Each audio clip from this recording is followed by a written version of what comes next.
Oh, that's so cool. You see how soft it is? Hey guys, today I'm going to be showing you how to make this soft, really good, delicious bread. And it's low carb, it's keto friendly, and you don't have to feel guilty eating it. And our biggest downfall when we were in keto and on low carb diets was always bread, because every now and then we would get a craving for a sandwich, and yeah, the bread is off limits when you're in keto.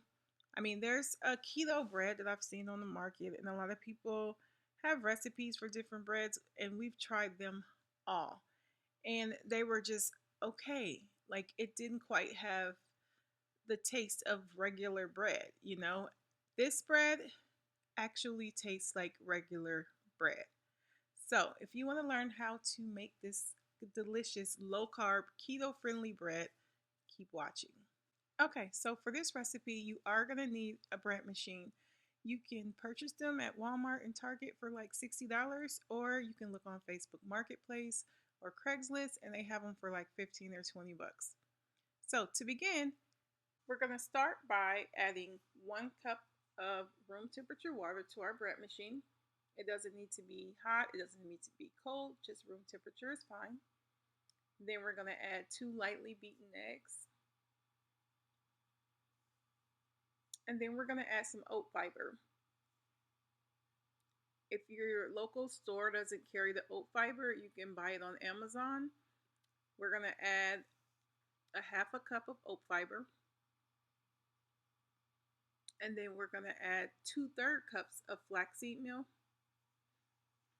Again, if you can't find that in your local store, you can purchase it on Amazon as well.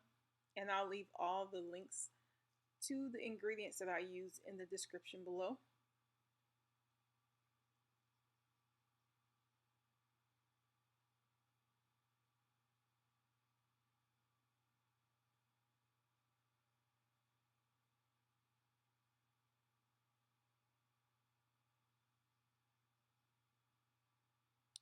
Then we're going to add some Vital Wheat. Again, you can find the Vital Wheat on Amazon as well. We're going to add 1 1/4 cups of Vital Wheat Gluten.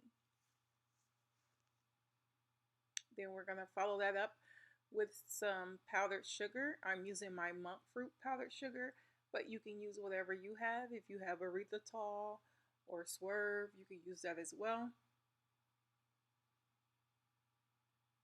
The bread machines also like for you to follow the circumference of the bread machine with the sugars and salt and honey.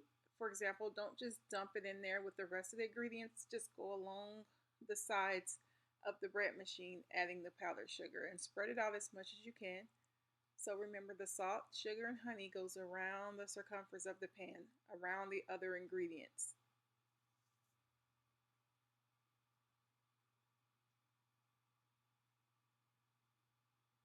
Then we're going to add the teaspoon of honey. Don't freak out, guys, over the honey. It's just 1 teaspoon, and the bread machine needs it and it loves it.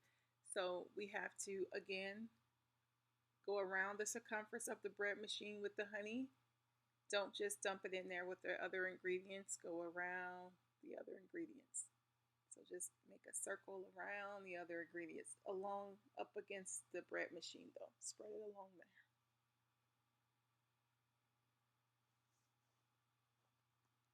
Just like that. I'm going around and around. Okay, then we're going to add some xanthan gum.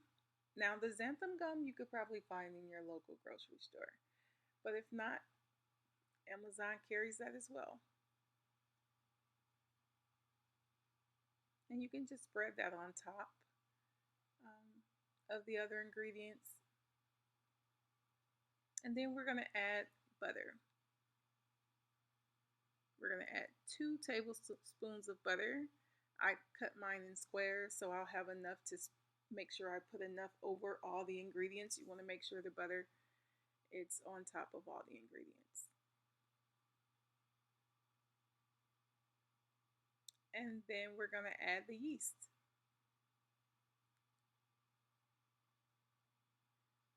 So you're going to make a little, I would say, funnel in the middle of the other ingredients, but don't go down too far because you don't want to touch the liquid. So in the dry ingredients, you want to make a little funnel so you can pour that little hole where you can pour that yeast right into it. But again, don't go down so far where you touch the wet ingredients. Now, I don't know if I miss the salt, but I just want to make sure you add a teaspoon of salt as well. I used the pink Himalaya salt, but you can use whatever salt you want. And again, put it around the other ingredients. And then you just pop it in your bread machine. There it goes.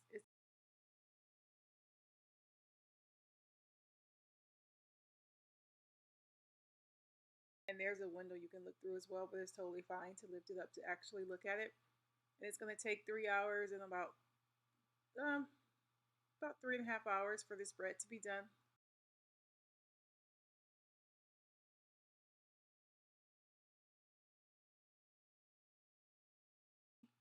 Look at that bread. Oh, it's so soft. Looks so good.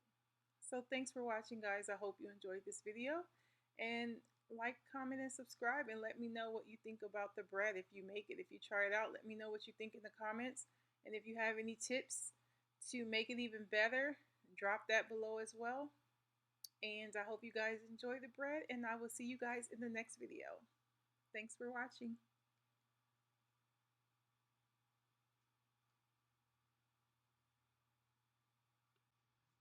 And then I just want to show you guys just how good this bread really is.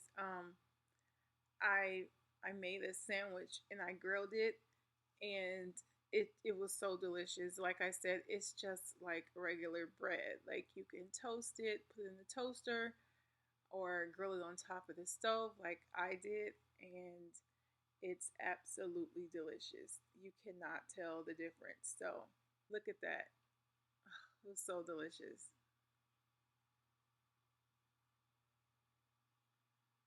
And the bread is so large. Actually, that's 2 sandwiches. So I cut that in half, and I will eat half, now and half later, because the bread is pretty large. So you only have to use 1 slice and cut it in half to get a sandwich. It's so good. Here I go. I'm going in, guys. I'm going in. Yes, I'm going. Thanks you guys so much for watching. Bye.